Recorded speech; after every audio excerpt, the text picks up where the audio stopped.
1 Samuel 6. The ark of the Lord was in the country of the Philistines 7 months. And the Philistines called for the priests and the diviners, and said, What shall we do with the ark of the Lord? Tell us with what we shall send it to its place. They said, If you send away the ark of the God of Israel, do not send it empty, but by all means return him a guilt offering. Then you will be healed, and it will be known to you why his hand does not turn away from you. And they said, What is the guilt offering that we shall return to him? They answered, 5 golden tumors and 5 golden mice, according to the number of the lords of the Philistines.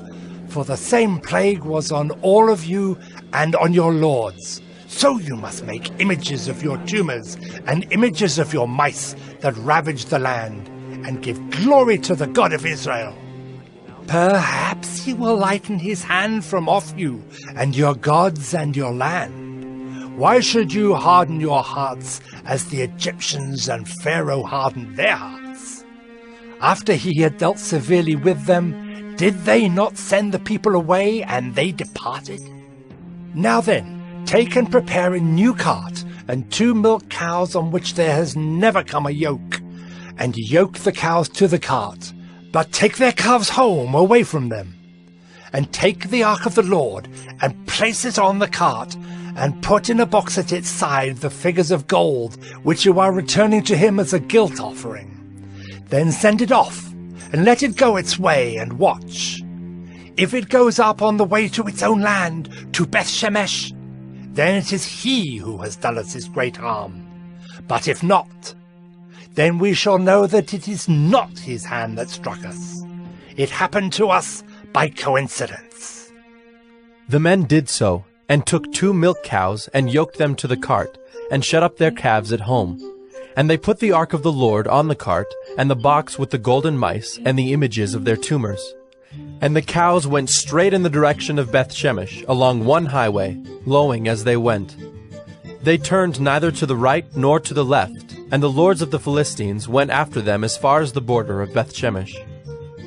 Now the people of Beth Shemesh were reaping their wheat harvest in the valley, and when they lifted up their eyes and saw the ark, they rejoiced to see it.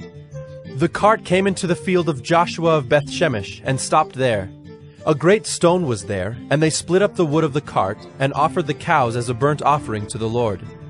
And the Levites took down the ark of the Lord, and the box that was beside it, in which were the golden figures, and set them upon the great stone.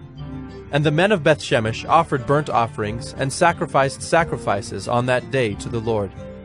And when the 5 lords of the Philistines saw it, they returned that day to Ekron.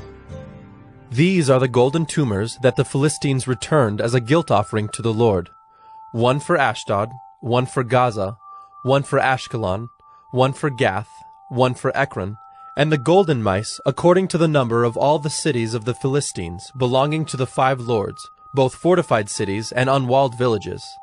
The great stone beside which they set down the ark of the Lord is a witness to this day in the field of Joshua of Beth Shemesh. And he struck some of the men of Beth Shemesh, because they looked upon the ark of the Lord. He struck 70 men of them, and the people mourned because the Lord had struck the people with a great blow. Then the men of Beth Shemesh said, Who is able to stand before the Lord, this holy God? And to whom shall he go up away from us?